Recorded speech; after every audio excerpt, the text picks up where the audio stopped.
Good morning, Mets fans, and happy Monday, and welcome to a brand new week of Driving with Mr. Met. I am Mr. Met, and I apologize for not having a video posted since last Wednesday. It was a busy couple of days, and frankly, there wasn't a whole hell of a lot to be happy about after the Mets got decimated by the Cubs. Over the weekend, though, a different story. And certainly a different story since the Mets were playing a lousy team versus playing a playoff team. The Mets took 2 out of 3 from the Braves in Atlanta, and in the process earned Jacob deGrom his 15th win of the season, which is impressive to say the least. The Mets got decent pitching performances all weekend long.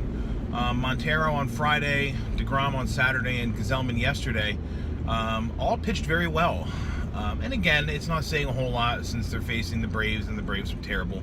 But you know, the pitching did its job, and honestly, so did the offense. The Mets offense scored some runs, which is fun to see. Nori Aoki, who I haven't talked about, and I'm going to get back to deGrom in a second, but Nori Aoki has been a little spark plug since the Mets picked him up. He was a sort of a weird waiver wire pickup because he wasn't a guy who was having a terrible year. He's just a guy that had on a team that had no room for him. And Aoki's always been one of those kind of scrappy players that had intrigued the Mets brass. And I know that they looked into him a few years ago when he was a free agent after 2014 when he wrapped up with the Royals. But anyway, he's a Met now, and he's been pretty impressive. He's been getting on base. The team looks a whole lot different, of course, but they're a little scrappier now. They're a faster team. On yesterday's broadcast, they talked about StatCast releasing the fact that Amed Rosario is the fastest shortstop in the league, which surprised me. It surprised Keith and Gary as well. They brought up Trey Turner for the Nationals, who's supposed to be super fast, but apparently Rosario is faster. So anyway, the team is faster, and Nori Aoki is part of that. But back to the pitching over the weekend, and back to Jacob deGrom. You know, in 2017, the way that baseball is, and the way that pitching has devolved into a starter goes 5 or 6 innings at best. It makes the days of 20-win pitchers a thing of the far past. I mean, this is never going to happen again, or almost never going to happen again, where guys can win 20 games because they just don't get the opportunities to win 20 games. And to win 15 in 2017 is impressive. To win 15 on a team that has 60-plus wins is even more impressive, because it means your team is lousy, and you've been responsible for 25% of your team's wins. I mean, that's amazing. That's an amazing stat, and Jake should be proud of himself.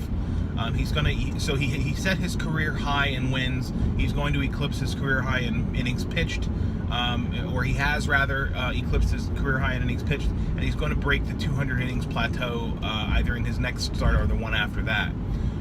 We've got 14 days left in the season. Mercifully, it's over. That's all we can say. Over the next couple of days, I'll be coming back with some thoughts about what went wrong this year, what we can do to fix it for next year, general ideas of what the team should do, or what I think the team should do going forward. But let's not get ahead of ourselves. The Mets head to Miami to play 3 games with the Marlins, who are also pretty well out of it.